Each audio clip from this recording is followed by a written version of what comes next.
Hello, today I want to talk to you about 4 things from the scripture I believe God has given me pertaining to marriages and how to live godly in this life to please our wives and have satisfying marriages in this life. Many marriages never get to see a blissful marriage. And if you do these things and the things I've been talking about, you can get to a point after a few years where you're living a blissful marriage. Maybe not all the time, but most of the time, marriage should be a fun and exciting thing.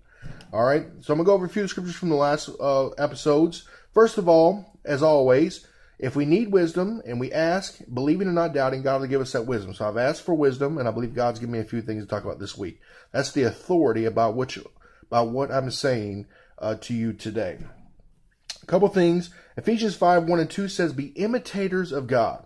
So if we want to be godly, we got to find out how God treated his wife on this earth. All right, now I have to give a little deviate just a little bit here and say that when I talk about Christ marrying the church or Christ, we're the wife of Christ, it's not the same relationship between our earthly wives. It's not a sexual relationship. It's not an intimate relationship like that. So I know us men, we can get weirded out about stuff like that, and rightfully so. I would too. I mean, to think of that kind of stuff really weirds me out. But it's not that type of relationship. It's a very close relationship, so close that it is symbolic of marriage, okay? So that's the kind of relationship we have with Christ. Now, 1 Timothy 4:8 says, train yourself in godliness. So how did Christ treat us on this earth? How did he treat his wife? So train ourselves in godliness so that we know which direction we should go. The 4 things today of godliness I have is the first one is get alone with God. Get alone with God. Luke 5:16 says Jesus withdrew often to pray by himself.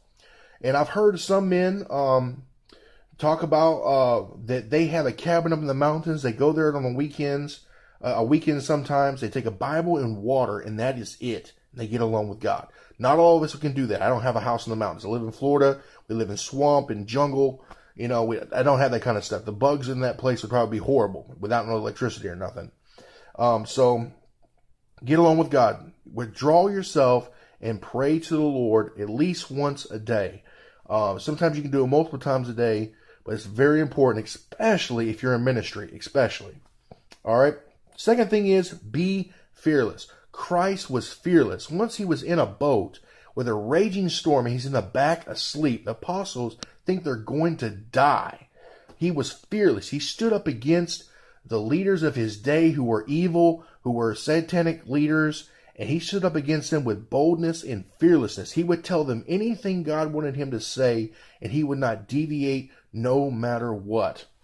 All right, 1 Timothy 1:7 says, God's Spirit does not give us a spirit of timidity, but one of power, love, and self-discipline. There's 80 times in the Bible, entire Bible, where God says, fear not. Now, some people say there's 365 of them, but in reality, if you look at the context, it's really more like 80. But 80 is enough. We don't need 365. All right? Number 3, dare to be a bad boy. Women love bad boys. Our wives love bad boys. Okay? So, Jesus, even though he wasn't literally a bad boy, he still had that bad boy personification to him because he stood up against the leadership of his day.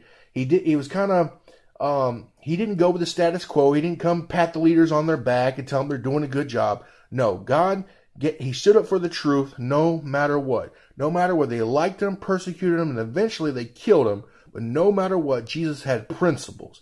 And women like that about men, so we have to be that way for our wives as well. Last thing is, I don't know anywhere in the Bible where God has ever cried except in John 7:37, where it says Jesus wept.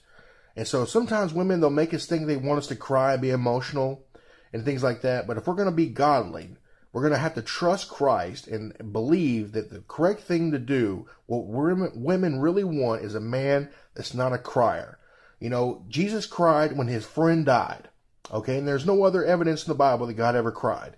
So I'm not saying we shouldn't cry in other times, but let's be careful about crying in front of our wives. And that is what God would say, I believe. Thank you. I hope you have a good day. God bless.